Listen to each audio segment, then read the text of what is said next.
My name is Yumiko Sakuma. I was born in Japan, raised in Tokyo. I'm a writer. I'm based in New York, but I travel a lot. I go back and forth a lot. What point in your life did the concept of female empowerment first have an impact on you? I think back in the 90s, when I started to go to the United States, I learned of a movement that had been around that was started by women not to wear bras, but it was wearing a bra was something that you were supposed to do, and that's how I was taught that concept of having to wear the bras.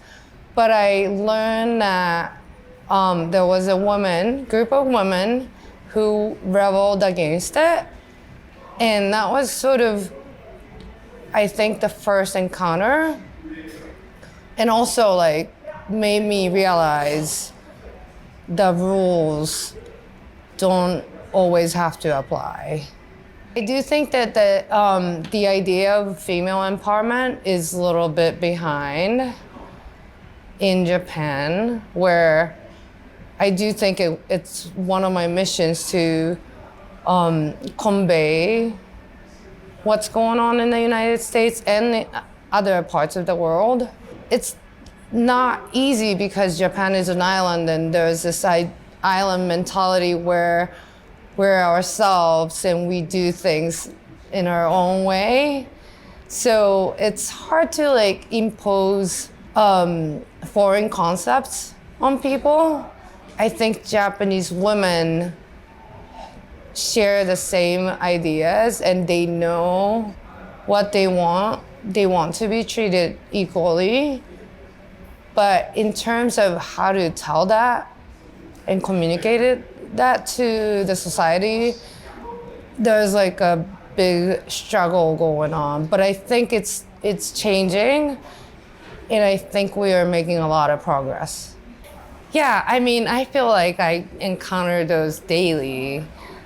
Not anything major. Maybe last year, I went to a job and a gentleman looked at me and he says, I didn't realize it was a woman. I was hired as a writer. And the fact that he thinks it's okay to say that to my face was, obviously shocking to me. And I called him out on it. And I said, how does that make a difference? And I think I said that. I tried to say that with a big smile on my face so that he doesn't feel threatened. And the idea that I have to put a big smile on my face when I say that is kind of crazy. But I realize I'm not trying to make enemies. I want people to realize what they're saying and how that type of statement makes us feel. I don't think I was being diplomatic, but I think sort of putting a softer face on it might be a little helpful sometimes, which is bullshit, but practical. As a writer, how do you show support for other females in your community as well as around the world? I think before Trump years started, there was this idea of women having to compete for a small part of the whole pie that was given to us or that it was saved for us. I realized that's not true. We can help each other. We don't have to compete against one another.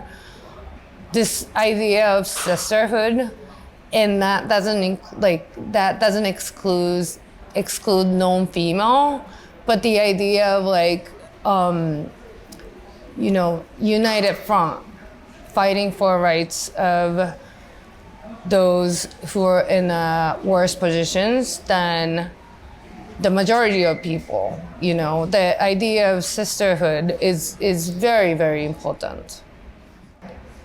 Oh God, I admire all of them, but one particular is my dear friend Larkin Grimm, who came forward and shared her experience of being raped. And I admired her courage. And I also witnessed the backlash that she experienced in real life and online. It's not something that we can ask from every victim, because people do have different way of dealing with pains and being victims. But I admire the courage of women who tell their stories so that the society make progress and move forward for the future, for the better future. I think we don't have enough empathy in this world. And I think about this every day. If we can, you know, life is hard for everybody, but if we can be a little more, if every one of us have a little more empathy toward others, especially those who we don't know or don't have connection with, the world will be a better place.